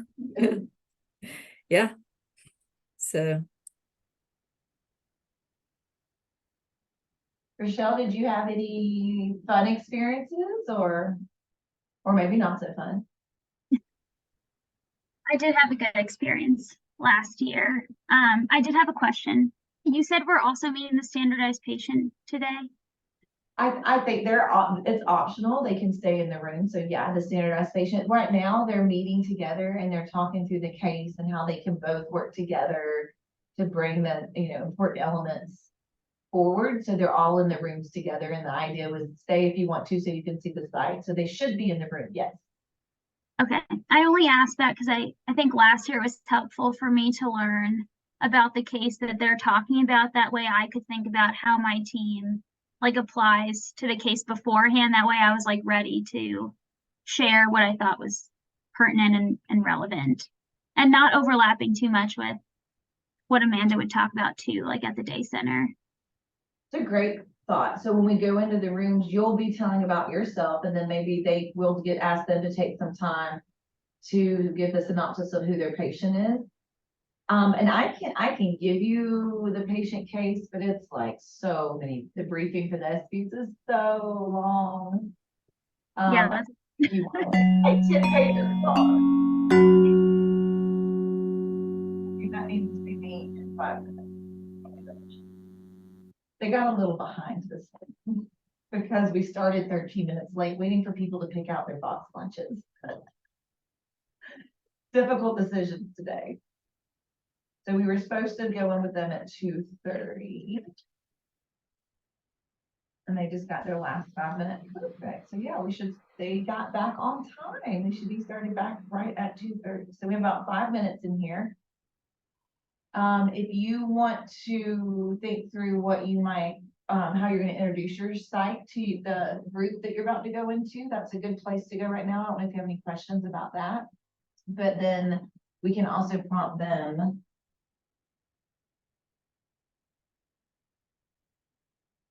after you're done to tell a little bit about the patient. So I'm gonna text the team in the rooms.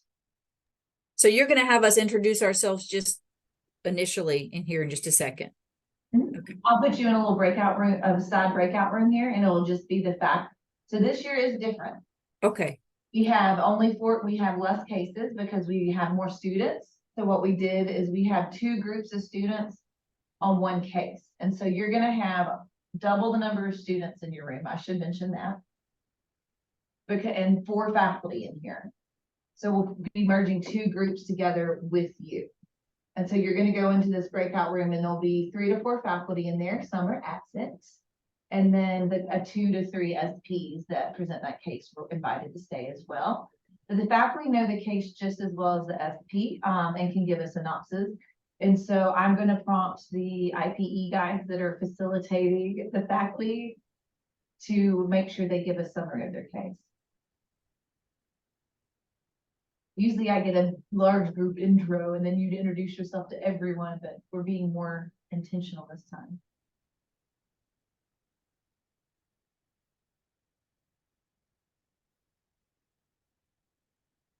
All right.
Gonna pop in next door really quick and see where they're at to make sure we are on time.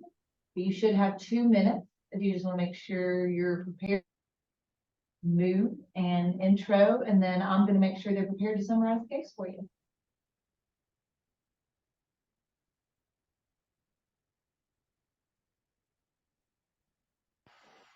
I'll warn you guys before I shove you into the breakout rooms. Don't worry.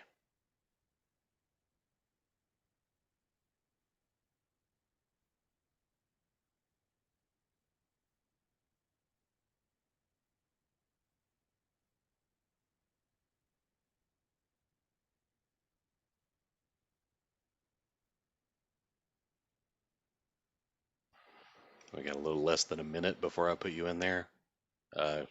You'll probably hear the little bell chime, and then shortly after, I'll put you in the rooms.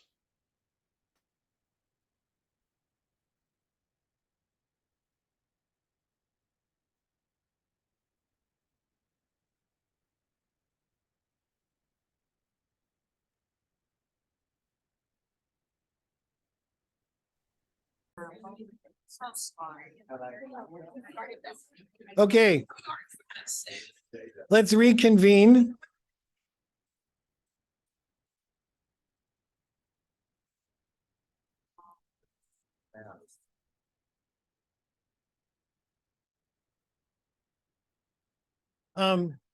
So how's everybody feeling? There's a lot. I think what I hear from most people is once you've done this once, it all kind of makes sense. So what I would beg you is to make sure you know where you're supposed to be on the first day. That's 90% of the battle on day 1. I promised I wouldn't do this to someone in the room, but I'm going to do it anyway because of how much I love this person. There is a person, who is going to leave the room, I think, because it's her birthday tomorrow. And you don't have to sing, just let's applaud.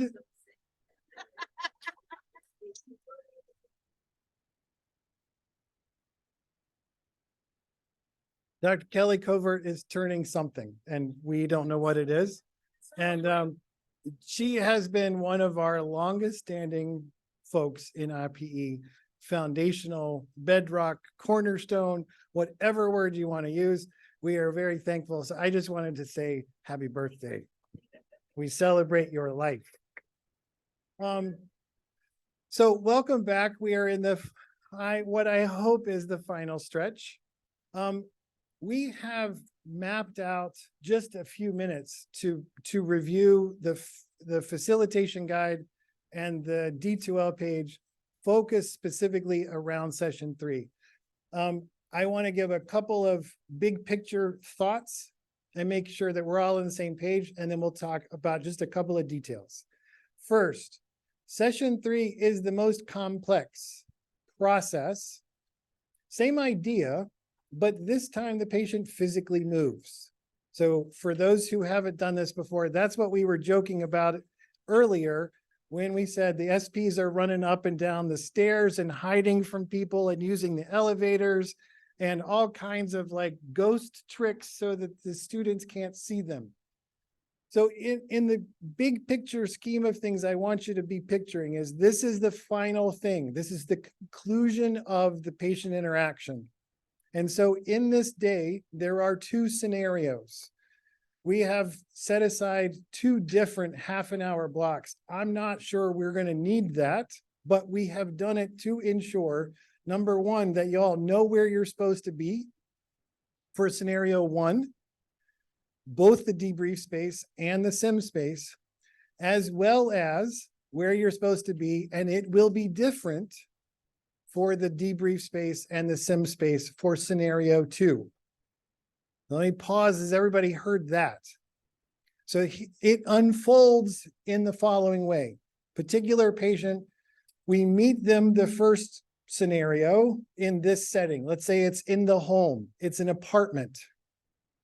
Something happens that with intention draws that visit to a close. The team then returns to the home-based debrief. All stuff is collected and they move physically to a second debrief space. All of these rooms have partnerships and relationships from an IT standpoint. So you don't have facilitators, you don't have to do anything when you go to your next debrief space. It is partnered with the same sim space, and we have done all this sort of behind the scenes. So when you show up in that space, it will be connected to the next sim space where you then find your patient. So for instance, someone is having symptoms of chest pain and a heart attack, I believe. There is an obvious thing that they ought to call the EMS. There ought to be an EMT that comes in and shows up. In the old days when OB was one of our cases, their water broke. That kind of caused, like, that probably ought to cause a person to move to the next. So the idea in this, we have been showing them this I pass the baton tool for the first 2 days. We now give them the real process of saying this person is moving from this place in the healthcare system to this place, whether that's home, the emergency room, step down, etc. And this is usually where the aha moment for that tool comes from the students. They realize, aha, every time the patient moves, if I don't with intention say, do you have this? Let's make sure that who's responsible is announced and clarified and responsibilities are spelled out, okay? And so then we move to the second debrief space, which is linked to the second sim space. The first team passes off to second team comes in, new space, whatever that may be, and brings that visit to conclusion. What I want y'all to think about in this is the end of this experience with the patient. Depending on who that is, there's a lot of emotion that's tied up in this. I will specifically reference the ALS case, that in the final moment, we are in the patient's home at the bedside. They are non-communicative. There is a family member at the bedside who knows we are talking about end-of-life related issues. This is a very heavy, deep space to be in. When we do the reflective time in the spring, this is a time where the students reflect back and say, I really felt like I was losing this we had a relationship. That's what I want y'all to hear. This is the end. So think about what conclusion looks like and feels like and sounds like and smells like, etc. That's what session 3 is. These are our learning objectives. Again, not a big surprise. We bring leadership back. This is our third and final set of pillars. We'll get to what those are in a second. Demonstrate fluency, shared leadership, and competency. All of those are similar in nature to the learning objectives that you will have seen for sessions 1 and sessions 2. I'd like to very briefly go to, where are we going to go? The facilitation guide. Probably the facilitation guide, and then we'll turn you guys loose. So similar to session 1 and session 2, this is mapped out the same way. There is that introductory paragraph. I don't know if all groups talked about this. We talked about this in our ALS group. There is an important box here that talks about if you've got Zooming students coming in. We learned a whole lot of stuff during COVID. And so if we've got students for a multitude of reasons that are not able to be in person, we have the ability for them to continue to attend. We think this is a great learning opportunity for you guys to speak to them, to say, this is where teams are going to be in the future. This isn't weird. This is actually a great experience for you to see. There's a likelihood that before your career is over, you'll have visits that look like this. So celebrate that. Next, like before, we have the executive summary that sits there. And so this is everything that you need to know for that entire day mapped in this one little table with corresponding numbers, that all of those numbers then are further explained for the rest of the document. Does that make sense to everybody? It takes us multiple pages to bring all that to conclusion, but that's the summary, right? And so the biggest thing, I think, the theme for this day is this movement. The logistics are the things that are the most important part. Knowing where you start and then knowing where you finish, both for the faculty and their students, as well as the SPs. And we may or may not have all of that worked through today. I'm not sure, but circling back with Perry and talking about, so how do I get from this space to that space in a way that student groups are not seeing me? Last year, we had to put paper over several of the glass doors so that we allowed you to move and move as quickly as possible to your next space. We haven't talked about that level of details. We'll circle back and make sure we're clear on those, and we will give detailed, as we did last year, kind of a little tiny piece of paper to each of the SPs when you show up on day 3 to say, here's where you are, and here's the path that you will take to get to second space. Does that make sense to everybody? And let me be clear, like, why?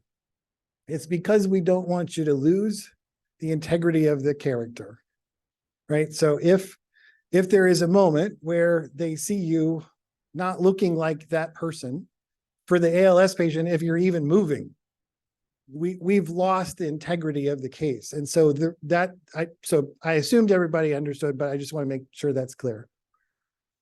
You want to clarify cases? Can I make that statement to everybody? So one of the things that came up is the placards that are on the tables today is what I would think of as the short names of these cases. There was some confusion with some. We have renamed these for the sake of the students, trying to use patient respecting words and titles.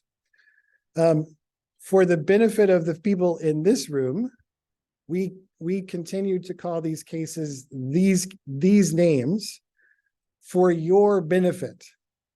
However, we want you to hear that all of the cases have been or will be renamed for the students so that we are using more edifying words for these patients. So, for instance, complex.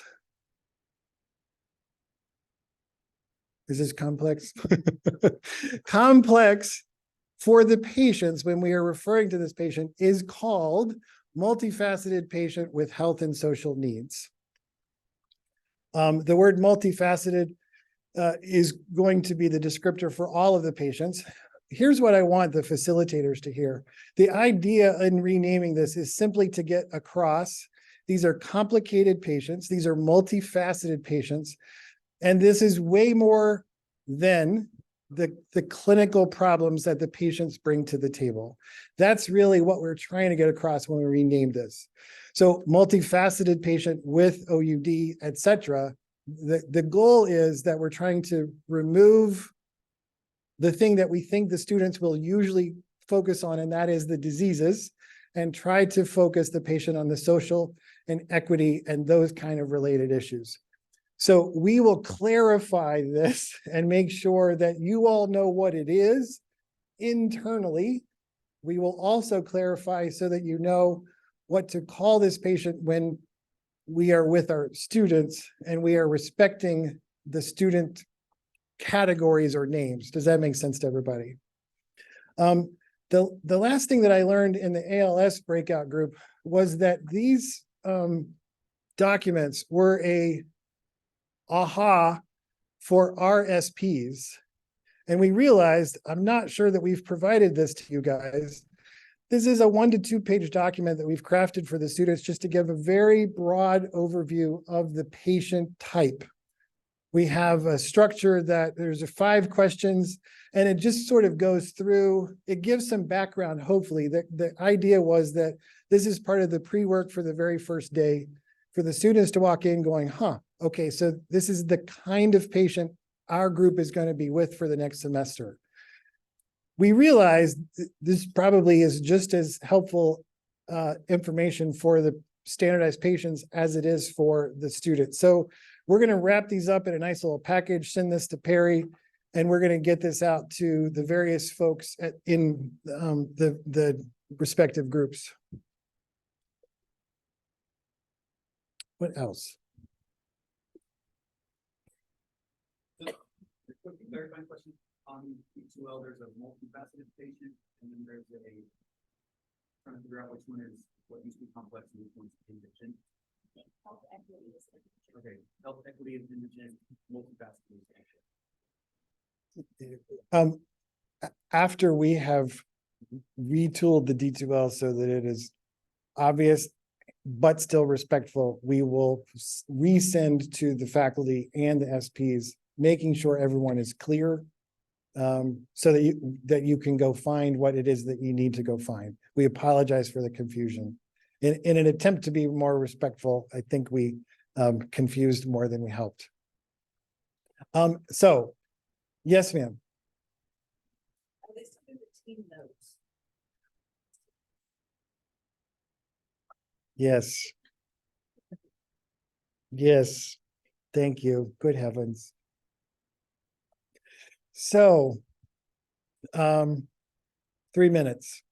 And when we come back, actually, let's pause. Let's hold that. Let's go upstairs. And with intention, we'll talk about the notes when we return. For those who have been here before, that is not changing. We've kind of updated the links, and I think going to make it a little bit easier for the students. But yes, we're going to continue that. We will talk about that in detail when we return. So we're going back to our meeting space wherever you were before, and we're going to talk about scenario 1 of session 3. We're going to use the same model in our field guide. We are now in somewhere around Number 4, I believe. We got 30 minutes blocked out for this. I think that's more than enough. We will then spend another 30 minutes if needed on scenario 2 of session 3.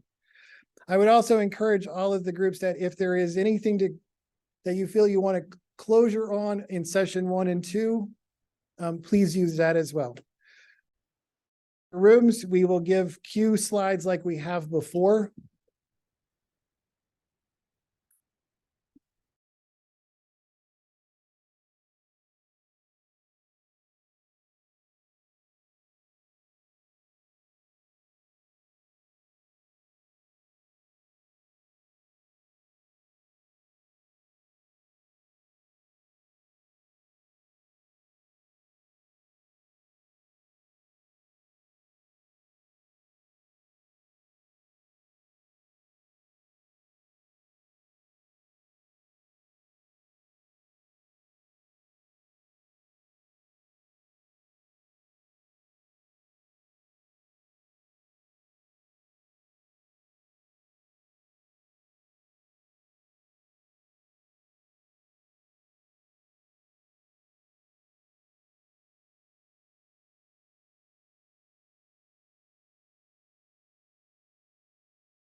Thanks, Chad. So for those of you just joining us from the unmuted state, these are the answers that have collectively come together on our slide with the question of what does year 2 represent? What does it mean if you were to put it into one word or a few words? Anybody else? Any final thoughts? Okay.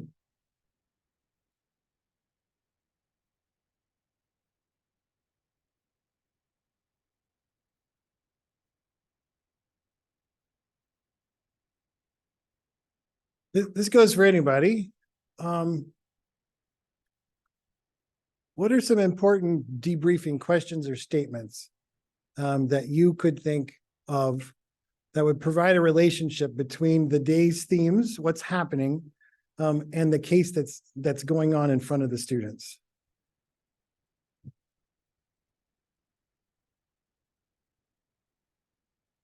Primary struggle. What is the patient's primary struggle? What is the patient's primary struggle? Okay.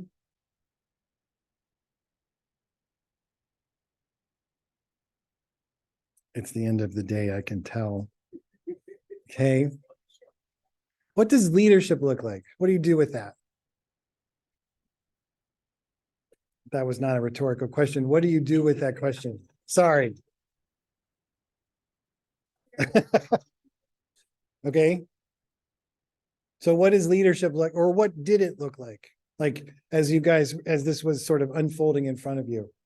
What was the patient's number one goal? How does that align with the goals you set? I think that comes up a lot. especially as we get further along in the case. How did your roles evolve as the case progressed? Absolutely agree. Let me remind you of something we started with. So we talked about these two questions. I'm going to bring these back and just remind everybody. So why and what if? And then these three roles of everyone in this room. So a promoter, a facilitator, and a coach.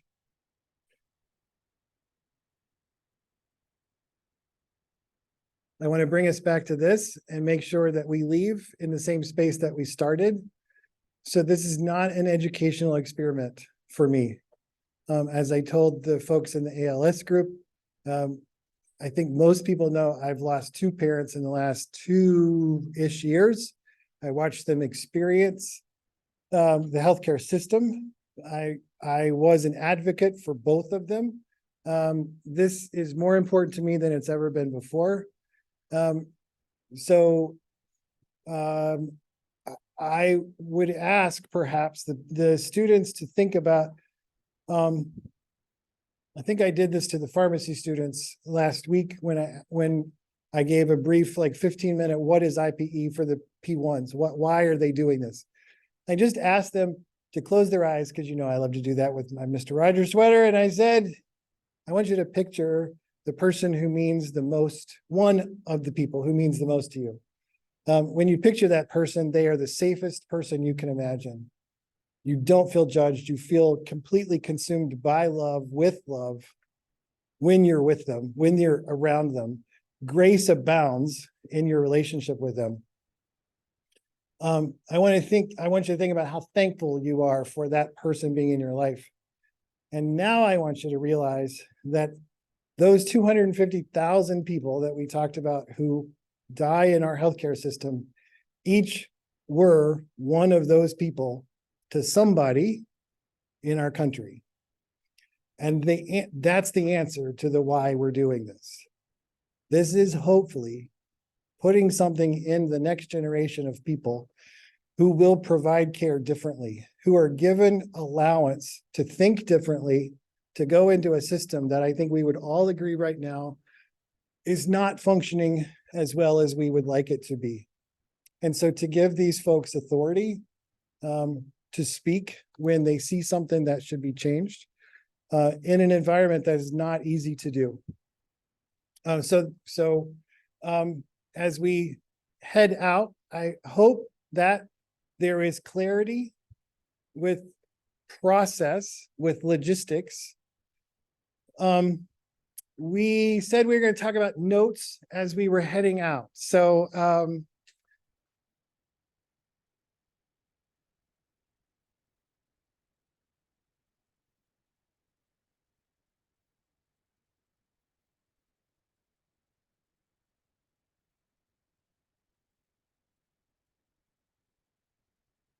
let me give context first. During the day, so in the day,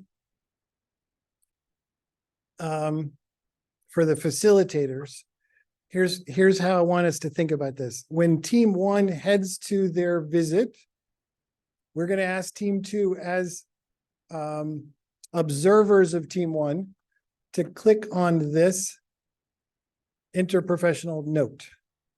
These are the same similar notes that we used last year. You'll notice that there should be links. One of the things that are in your blue folders, I didn't make reference to this. To make life easier on the students, whatever group they were in year 1, we've just moved that forward. So if you were a giraffe, you're still a giraffe. You just happen to be a giraffe who is now taking care of a patient with OUD, ALS, etc. But you're still a giraffe. So they will go into this note. I bet you're all wanting to know, what does it look like? Well, so let's pick the giraffe note.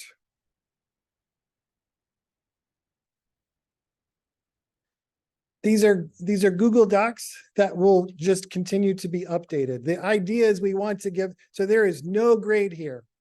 It can be as bad as you could possibly picture. That's okay.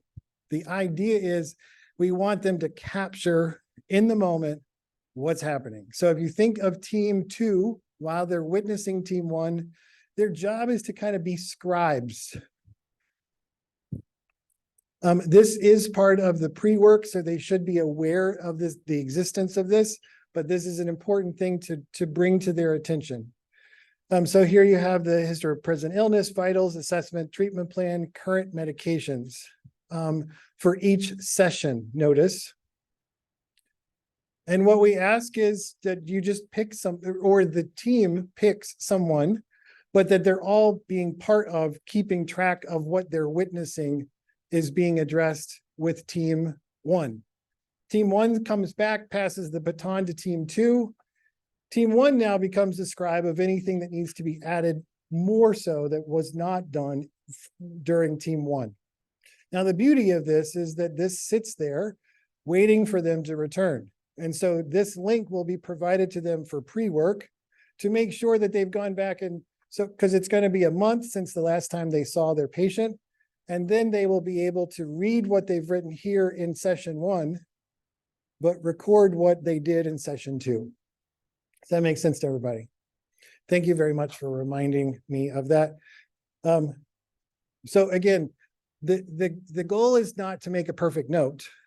The goal of them is to see how hard this is to write a note that is interprofessional in nature, to include everyone's thoughts, ideas, etc. in the note.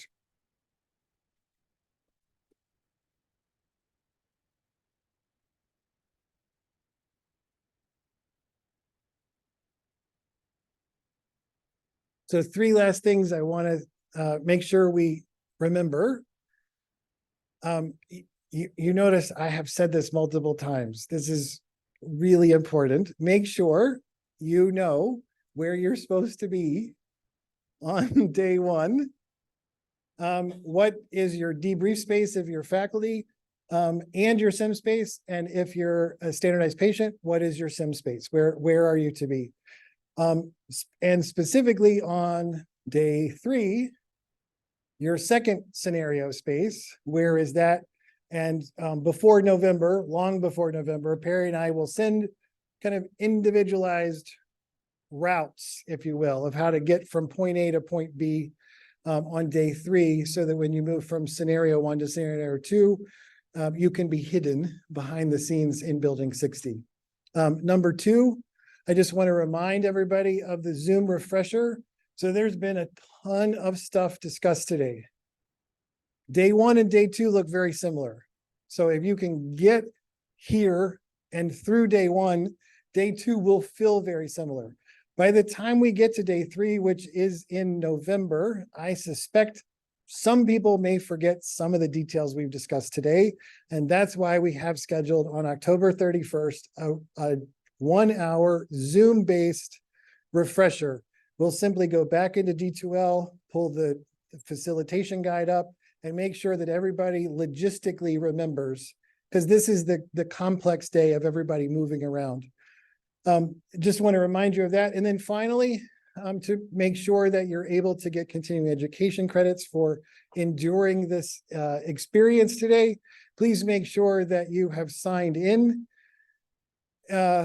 and you have registered with the website.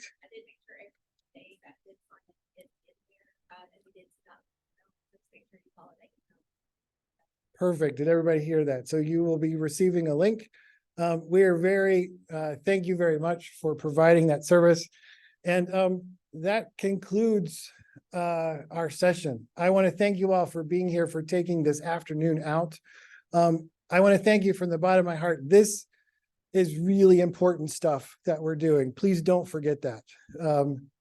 Just hearing the stories from the ALS guys and that moment when it's the last day and we are standing beside a bed and a patient is not able to communicate, and we realize as a student team, this is the last time I'm going to be with this person, and it's the last time I will probably see this person alive. Tears are shed. It is a deep space for us to be in. So we are thankful that you are coming on this journey and being a part of this. It is important work, it's difficult work, and so I just thank you for being with us. As always, if there's any questions you get home, you're like, now that I've read this, I don't understand, please email us with any questions. As I said, the naming of the cases, we will get all of that clarified and send clarifications out so everybody knows what to call them in front of the patients or in front of the students. Is that it? Everybody's like, absolutely, cross, let's go. Okay, blessings to you all. Thank you so much for being here. Thank you.